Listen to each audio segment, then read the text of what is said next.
ये हम पहचान सकते हैं। प्रणाम। काल साइंटिस्ट प्रोफेसर अश्विनी अग्रवाल आज फिर एक बार आपके सामने पॉडकास्ट में मानव जीवन एक शुरुआत, हम लोग इस पर पॉडकास्ट कर रहे हैं। पॉडकास्ट को कहते हैं इसको मुझे पता नहीं है, बट ओके।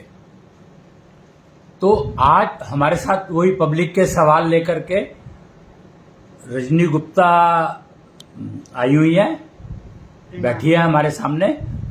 पब्लिक के सवाल, ये टीचर हैं, वैसे पेशे से टीचर रही हैं, अब तो रिटायर हो गई हैं, और बहुत ही इन्होंने मैथमेटिक्स और साइंस ऐसे सब्जेक्ट पढ़ाए हैं, मेनली मैथमेटिक्स ही रहा है शायद। तो इनके पास मतलब हर साल नए बच्चे आना, बच्चों के parents, PTM meeting, class teachers और अपने ग्रुप, तो और काम ही था क्वेश्चन आंसर, बच्चों को समझाना, उनके एग्जाम लेना और क्वेश्चन आंसर, मतलब क्वेश्चन आंसर में ही सारी जिंदगी बीती। तो अब थोड़ा सा सोशल उसमें एक्टिविटी में, क्योंकि शुरू से ही इन्वॉल्व रही हैं, तो उसको आगे कंटिन्यू करते हुए मेरे से बहुत सारे प्रश्न लेकर आती हैं। पहले भी हमने दो तीन शायद किए हैं पॉडकास्ट, तो उसमें अलग अलग सब्जेक्ट पे बात हुई है, पर हम मानव जीवन के बारे में ही बात कर रहे हैं, चर्चा कर रहे हैं, समझने की कोशिश कर रहे हैं कि मानव जीवन मिला तो है, पर इसका उपयोग कैसे करें। मेन एक ही रूल है कि हम उपयोग करना समझना चाह रहे हैं इसका, कि उपयोग कैसे करें, या क्या उपयोग संभव है, या क्या उपयोग है। संभव है या नहीं है वो बात की बात है, या करें या ना करें वो भी हमारी मर्जी है, पर क्या उपयोग संभव, क्या क्या उपयोग कर सकते हैं हम, इसके ऊपर हम लोग चर्चा करते हैं। तो आज का हम सेशन शुरू कर रहे हैं, और मैं उनसे, रजनी जी से कहूंगा कि आप अपना प्रश्न बताएं। प्रणाम प्रोफेसर अश्विनी अग्रवाल जी प्रणाम। मैं रजनी गुप्ता, मैं आपसे पहले भी मिल चुकी हूँ। अब भी मैंने जब भी आपके साथ बातचीत की है, तो कुछ ना कुछ जीवन को सुधारने के लिए, कि हम अपने जीवन में किस किस एरिया में सुधार ला सकते हैं, कि हम एक अच्छा जीवन जिएं। और आजकल हर इंसान यही चाहता है कि मेरा जीवन अच्छा हो, स्वस्थ हो, शारीरिक तौर पर भी और मानसिक तौर पर भी। तो अब इस जीवन में सुधार लाना है, तो उसके लिए उसके क्या क्या पैरामीटर्स हैं, या क्या क्या ऐसी चीजें हैं जिससे हम अगर समझ जाएं और टाइम से समझ जाएं, तो हम अच्छे से उसमें इम्प्रूवमेंट ला सकते हैं। तो मैंने आपसे ये एक टॉपिक सुना था, call of nature.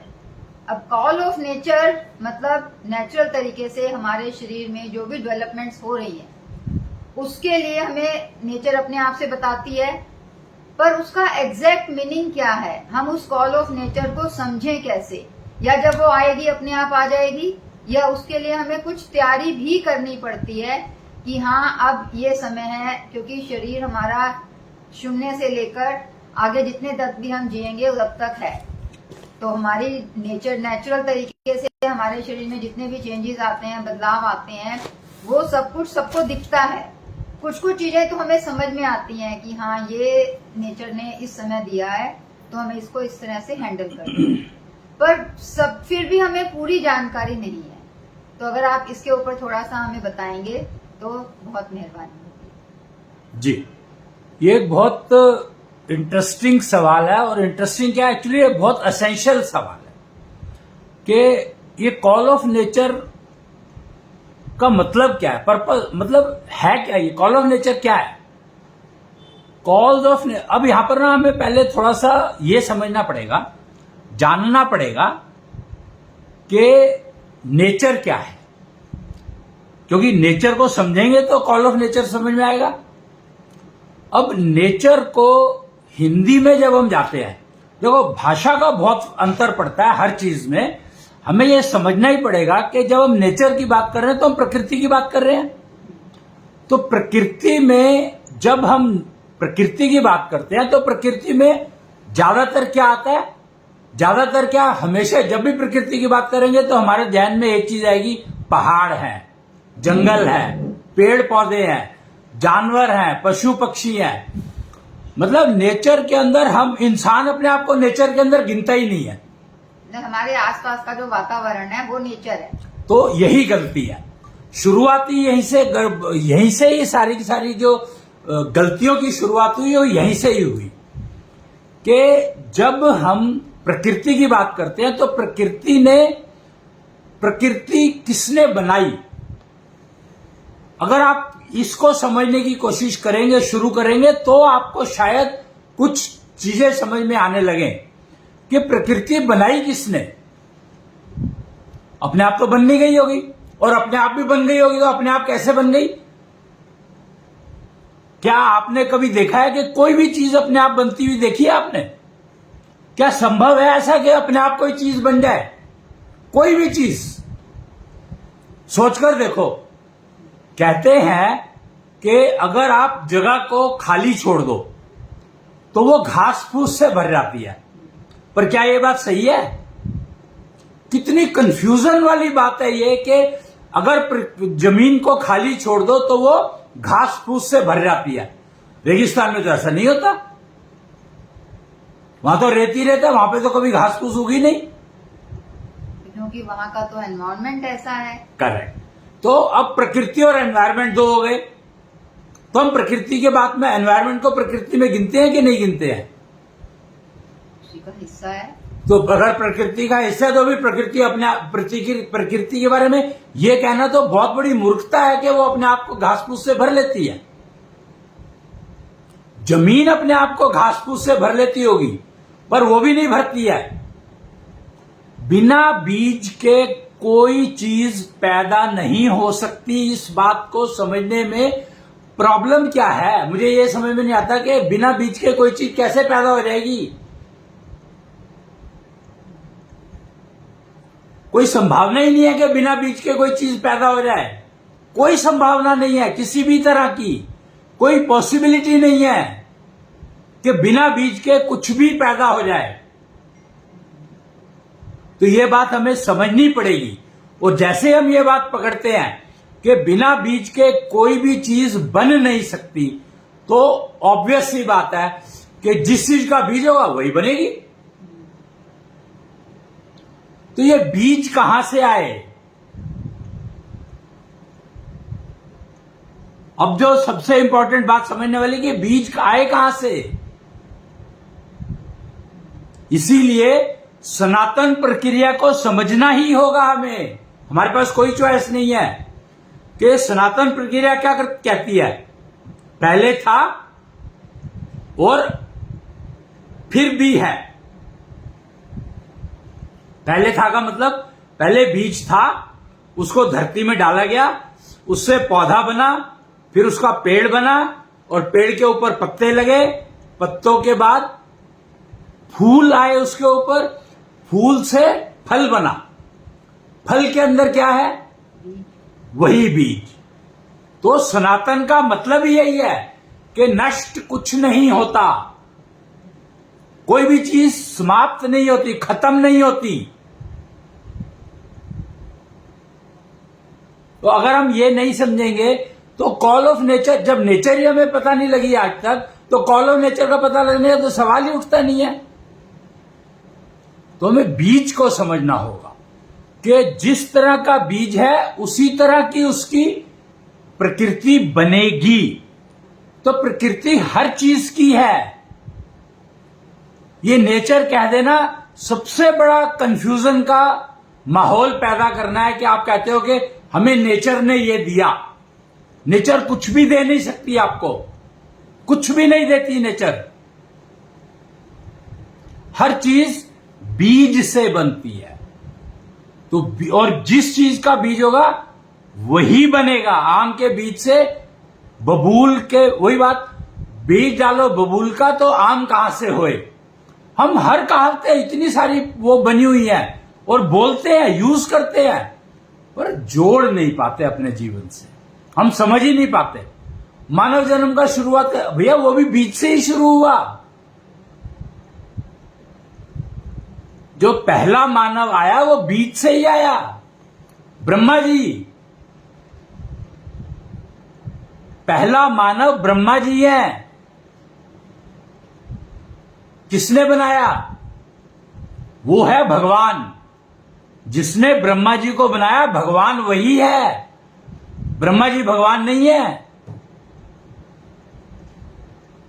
Brahma ji एक उच्च कोटि के साइंटिस्ट हैं, यानी अल्टीमेट साइंटिस्ट कह सकते हो आप उनको, अगर साइंटिस्ट ही कहना है तो, कि उनके पास इतनी उन्होंने सीख ली। वो जो पैदा हुए, अब इमेजिन करो ब्रह्मा जी को बना दिया, ब्रह्मा जी पैदा तो हुए नहीं थे,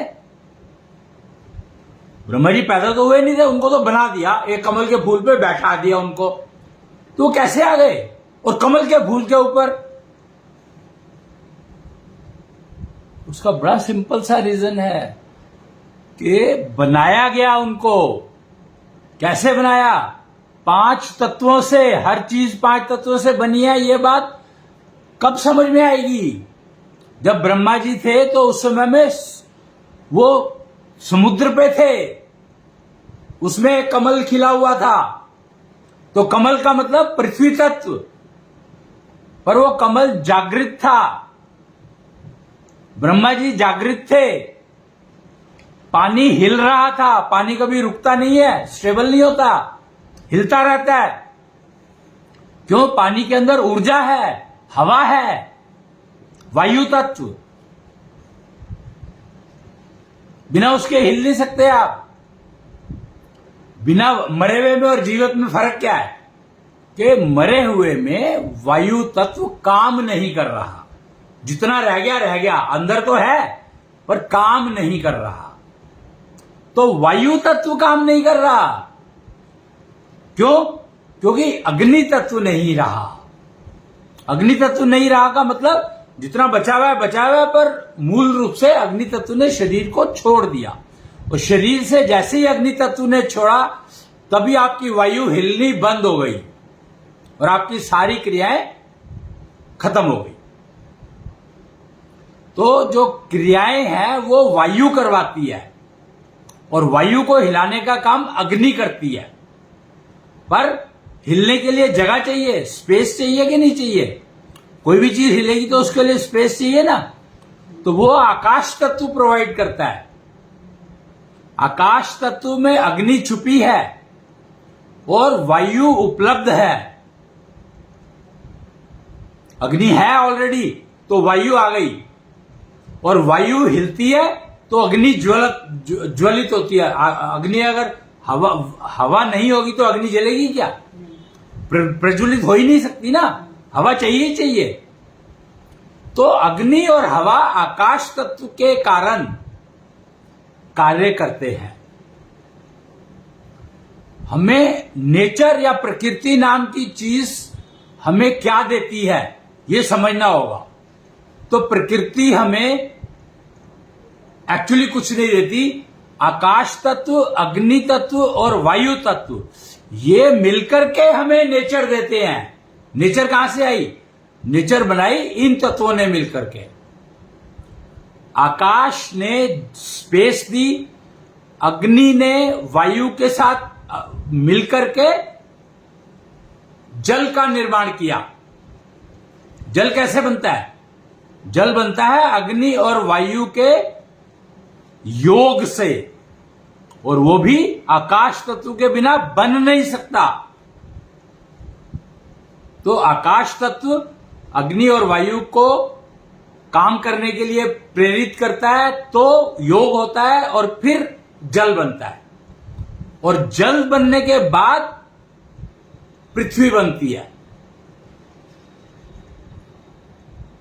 समझ आई? पृथ्वी सबके मिश्रण से बनती है।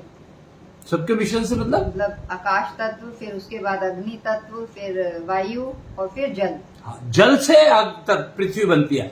अग्नि और वायु मिलकर के पृथ्वी नहीं बना सकते। उन्होंने तो जल बना दिया। उन्होंने तभी तो पृथ्वी पर 2/3 जल कहा जाता है, 2/3 जल है। इसीलिए क्योंकि जल बनाया पहले, और जल में से कुछ हिस्से निकल कर आ गए जिनको पृथ्वी कह दिया गया। एक्चुअली जल है। प्रलय, महाप्रलय का कंसेप्ट आपको समझना होगा कि जो सनातन प्रक्रिया को, मैंने कहा ना, सनातन प्रक्रिया को समझे बिना आप कुछ भी नहीं समझ पाओगे कि पहले जल आया और जल में से कुछ हिस्सा पृथ्वी का निकल गया, और जब पृथ्वी की सफाई करनी होती है, जल उसको घेर लेता है। पानी के बिना सफाई होती नहीं है। आप देख लो, कोई भी चीज जहां पर भी है, बिना पानी के आप सफाई नहीं कर सकते। वायु तत्व जो है वो आप ट्रांसपोर्ट का काम करता है। वो आपके कूड़े को एक जगह से दूसरी जगह तो पहुंचा देगा, लेकिन खत्म नहीं कर सकता, विलय नहीं कर सकता, अपने अंदर एब्जॉर्ब नहीं कर सकता। जल हर चीज को जल अपने अंदर जल में कन्वर्ट कर लेगा। जो भी जल के अंदर मिक्स हो जाता है वो सब कुछ जल अपने आप, क्योंकि जल ने बनाया ना, जल के बिना बन ही नहीं सकता था कुछ।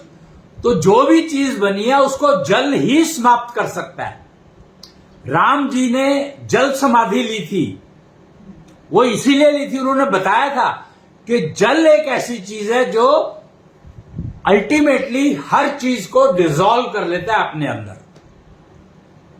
और समुद्र का पानी जो है वो खारा क्यों है, नमकीन क्यों है? नमक जो है हर चीज को गला देता है और पानी में मिला देता है। पानी में नमक तो घुल जाता है ना, आपने कभी देखा है कि नमक पानी में नहीं घुले? ऐसा हो नहीं सकता।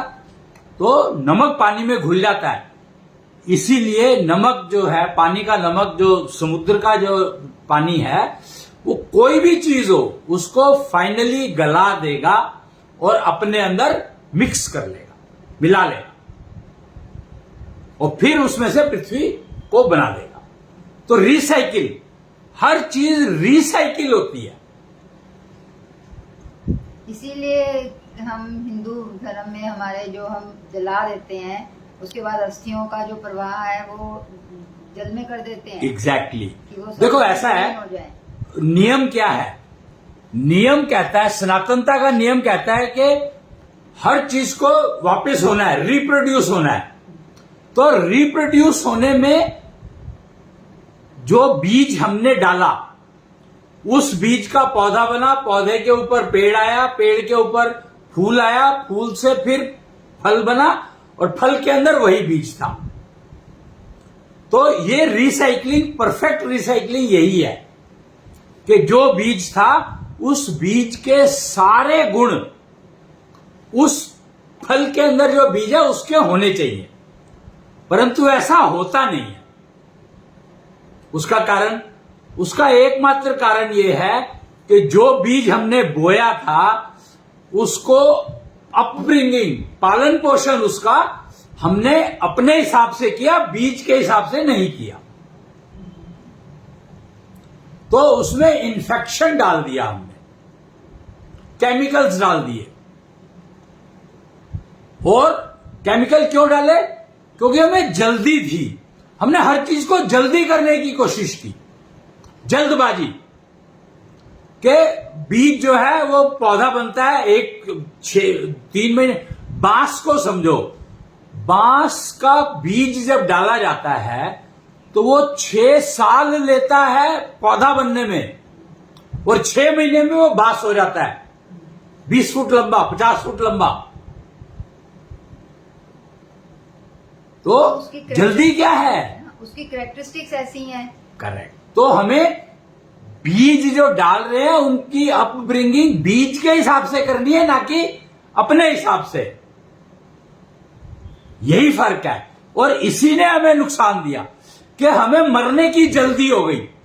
हर चीज में हमने जल्दी जल्दी जल्दी जल्दी, और जल्दी के चक्कर में हमने सोचा कि छोड़ो, मर भी जल्दी जाते हैं। मानव की उम्र कलयुग में, आजकल जो माहौल वो जो चल रहा है, द्वापर महाभारत के बाद, कलयुग की उम्र 125 साल, 125 साल की कही गई है। कृष्ण ने प्रूव किया था ये। और भीष्म पितामह ने कहा आप इसको जितना चाहो बढ़ा सकते हो। सिर्फ भीष्म पितामह की उम्र 400 साल थी, तो उन्होंने प्रूव किया कि आप इस उम्र को जितना चाहो बढ़ा सकते हो। तो उसका उपाय एकमात्र यही है कि आपको जल्दी क्या है, आपको बड़ा होने की जल्दी क्या है? बड़े तो आप हो ही जाओगे, कोई रोक नहीं सकता आपको।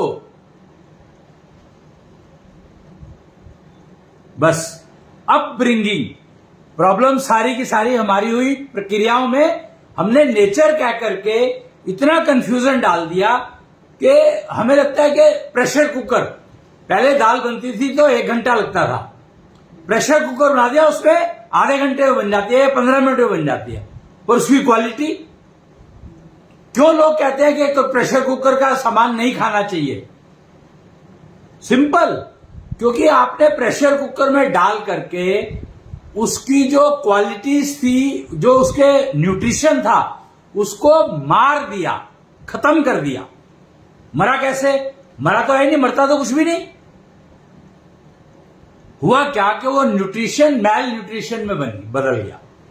हाई प्रेशर, भाई सीधी सी बात है, अगर आप अमरूद को पकड़ो, किसी भी चीज को एक को हाथ में पकड़ो और उसको प्रेशर दबाते चले जाओ तो क्या होगा? चट जाएगा, वो बिल्कुल ही फूट जाएगा, फाइनली फूट जाएगा, टूट जाएगा, टुकड़े टुकड़े हो जाएंगे। तो हाई प्रेशर पे, जब पहले क्या होता था कि दाल को उबाला जा रहा है तो दाल के अंदर जो कंटेंट है वो कंटेंट के साथ ही ग्रो कर रही है। भाई आप देखोगे दाल को भिगोया जाता है। भिगोया क्यों जाता है? क्योंकि वो एक्सपैंड करती है। एक्सपैंड क्या कर रहा है? फूल जाती है। उसके अंदर फूलता क्या है उसमें? उसके अंदर पानी, न्यूट्रिशन नहीं, उसके अंदर जो न्यूट्रिशन है वो एक्सपैंड कर रहा है। और जब हमने उसको ऊपर प्रेशर एक्स्ट्रा डाल दिया तो वो जो न्यूट्रिशन उसके अंदर एक्सपैंड किया था सब निकल गया। और निकल के कहां गया? जो स्टीम निकली ना, विसल, जब सीटी बजी और स्टीम निकली तो वो सारी की सारी आपकी जो न्यूट्रिशन था सब्जियों का, दालों का, वो सारा न्यूट्रिशन हवा में चला गया। तभी कहते हैं कि हल्की आंच पे, अगर हम स्टीम भी दे रहे हैं तो उसको हल्की आंच पे पकाओ तो उसमें ज्यादा अच्छे से पकती है चीज। करेक्ट। तो वो वही कह रहा हूं, जल्दबाजी के चक्कर में हमने नेचर बीज को पौधा बनाएगी ही बनाएगी। और एक ग्रेविटी का कॉन्सेप्ट देकर के हमने सबसे और ज्यादा कंफ्यूजन फैलाया कि अगर ग्रेविटी का कंसेप्ट ठीक होता तो इंसान आगे बढ़ने की बजाय नीचे की तरफ जाता। वो ऊपर कैसे जा रहा है? शरीर बढ़ रहा है तो ग्रो कर रहा है ना ऊपर। एक तो कह रहे हो कि ग्रो, पेड़ पौधे सारे ऊपर जा रहे हैं, धरती के अंदर कोई भी नहीं जा रहा। क्यों नहीं जा रहा? वहां क्या ग्रेविटी काम नहीं करती? तो ये मूर्ख बनाने के कॉन्सेप्ट फैलाए गए, चलाए गए, सिर्फ और सिर्फ पता नहीं किस काम के लिए, क्या पर्पस था। उम्र कम करने के लिए। मैं ये कहूंगा कि उम्र कम करने के लिए। और आज की जो सबसे बड़ी समस्या है वो यही है कि टीनेजर्स सुसाइड कर रहे हैं। वेस्टर्न वर्ल्ड की बिगेस्ट प्रॉब्लम है ये कि टीनेजर्स सुसाइड कर रहे हैं। क्यों? क्योंकि वो तो ज्यादा जी के करेंगे क्या? हमें नहीं जीना ज्यादा। This is the biggest point of worry. जबकि उम्र 125 साल को 400 साल किया जा सकता है और वो 4 साल में निपटा रहे हैं, 10 साल में खत्म कर रहे हैं, 12 साल में खत्म कर रहे हैं। क्योंकि वो अपने जीवन से इतने फ्रस्ट्रेटेड हो जाते हैं। नहीं, pressure, again the pressure. Cooker को समझो, मैंने कुकर का एग्जांपल क्यों लिया? प्रेशर कुकर, तो हमने अपनी जनरेशन को प्रेशर कुकर में डाल दिया। समस्या यहां है कि हमने अपनी जनरेशन को प्रेशर कुकर में डाल रखा है। तो वो जल्दी पक जाती है, और पक जाती है तो फिर कहते हैं कि अब तो खत्म होना है, हमें हमारे पास है ही नहीं कुछ करने को। तो कॉल ऑफ नेचर यही है, प्रकृति का वो नेचर यह है कि हर चीज बीज से बनती है, बिना बीज के कोई चीज बन नहीं सकती। इस बात को समझना ही होगा हमें। और शुरुआत ये, और फल जो लगेगा वो बीज का ही लगेगा। वो फल में जो बीज होगा वही बीज होगा जो जिसका वो बना है। तो इस बात को आप किसी भी हालत में इग्नोर नहीं कर सकते। तो सनातन प्रक्रिया आपको समझनी ही होगी, कोई हल नहीं है आपके पास। और बीज के बिना कोई चीज बन नहीं सकती। तो प्रकृति बनाई गई है किसी के द्वारा, और जिसने प्रकृति बनाई है वो भगवान नहीं है, वो देवता है। ब्रह्मा जी देवता हैं, विशिष्ट देव कहा गया उनको। विशिष्ट देव के बाद देवता आते हैं, नारद को देवता कहा गया है। तो देवता आते हैं विशिष्ट देव के बाद। ये जो है ना, ये डेजिग्नेशन है, मतलब कि जिनकी जितनी समझ हर लेवल प्राप्त कर सकते हैं आप। एक वो समय चक्र दक्षिण्य संवत, आपको दक्षिण्य संवत समझना पड़ेगा इसके लिए कि आप अब इंसान है, पृथ्वी पर इंसान के रूप में है, तो आप अपने जीवन को विशिष्ट देव तक कैसे ले जा सकते हैं, उसकी पूरी प्रक्रिया दी हुई है उसमें। क्योंकि जो प्रजापति दक्ष थे, पहले राजा, पृथ्वी के पहले राजा थे प्रजापति दक्ष, और पृथ्वी के दूसरे राजा थे युधिष्ठिर, और पृथ्वी के तीसरे राजा थे परीक्षित। उसके बाद पृथ्वी का कोई राजा नहीं हुआ है। तो दक्ष के समय में दक्षिण्य संवत चलता था, यानी उस समय में सारे वो प्रोसीजर्स अवेलेबल थे जिससे आप जो डेजिग्नेशन जहां पर जाना चाहें, आप ऋषि बनना चाहते हैं, महर्षि बनना चाहते हैं, मुनि बनना चाहते हैं, देव बनना चाहते हैं, देवी बनना चाहते हैं, विशिष्ट देव बनना चाहते हैं, जो भी आप लेवल प्राप्त करना चाहते हैं अपने जीवन में, सब कुछ संभव है। वो सारी प्रक्रियाएं उस दक्षिण्य संवत में उपलब्ध है, आप उसमें देख सकते हैं। मतलब उन जो उसमें बताया गया है, उन सब चीजों को अगर हम फॉलो करें अपनाएं, तो हम उस लेवल तक पहुंचेंगे। जी, तो सिंपल सी बात है कि आपके दक्षिण्य संवत कहता है कि आपके पास 3 चीजें दी हैं। ये प्रकृति ने नहीं दी, ये भगवान ने दिया, ब्रह्मा जी ने भी नहीं दी। ब्रह्मा जी ने शरीर दिया, विशिष्ट देव है तो शरीर दिया उन्होंने। जैसे ब्रह्मा जी का जब कमल और ब्रह्मा जी बैठे थे, तो उसके अंदर जो डाला गया, ब्रह्मा जी के अंदर नाभि कमल, आप देखेंगे कि वो ब्रह्मा जी कमल जो है वो नाभि से निकला, विष्णु की नाभि से निकला। तो विष्णु भगवान है और ब्रह्मा जी विशिष्ट देव है। हम लोगों ने एक्चुअली कंफ्यूजन इतना कर दिया नाम अलग अलग करके कि हमें पता ही नहीं है कि प्रक्रिया क्या होती है, बीज क्या होता है। हमने सब कुछ मैसअप कर दिया, गड़बड़ कर दिया। तो नेचर ने हमें कुछ नहीं दिया, ये बात आपको एक्सेप्ट करनी ही पड़ेगी कि नेचर ने हमें कुछ भी नहीं दिया। हम जैसे हैं ऐसे ही नेचर, जैसे हमें बनाया गया ऐसे ही नेचर को बनाया गया। तो नेचर को बनाया किसने? ब्रह्मा जी ने। यही बात है, इसीलिए नेचर ब्रह्मा जी ने बनाया ये कह देंगे तो हमें समझ में आएगा। अगर हम ये कहेंगे नेचर ने दिया तो हमें समझ में आएगा नहीं, क्योंकि नेचर को ब्रह्मा जी ने बनाया था। ये बात हमें समझनी ही पड़ेगी। तो हम नेचर किसको मान के चलें कि नेचर क्या है? नेचर कुछ भी नहीं है। नेचर एक हमारी की तरह से एक एंटिटी है। नेचर का मतलब एक, उसके अंदर बहुत सारी, हर एंटिटी की एक नेचर है। वो आयुर्वेद को समझो, आयुर्वेद ने कहा ना कि वात पित्त कफ 3 दोष देखते हैं वो, तो प्रकृति तो कहा है, उसका नाम प्रकृति तो दिया है। हाँ, किस तरह की प्रकृति है। करेक्ट। तो हर चीज की अपनी प्रकृति है और प्रकृति अनुसार ही हमें पालन पोषण करना है। मेन रूल है। नेचर का मतलब है कि हर एंटिटी की नेचर है, हर बीज की नेचर है। नेचर आप समझो, नेचर हर बीज की है। तो बीज की नेचर के हिसाब से उस बीज को आपको पालना है, बस इतनी सी बात है। तो नेचर कुछ नहीं है, हर बीज की एक नेचर है। इस बात को समझ। हर चीज की मतलब हर बीज की, बीज की कोई भी चीज बिना बीज के आ नहीं सकती ना। तो सनातन प्रक्रिया में यही समझना है कि बिना बीज के कोई चीज आ नहीं सकती और हर बीज की एक प्रकृति है और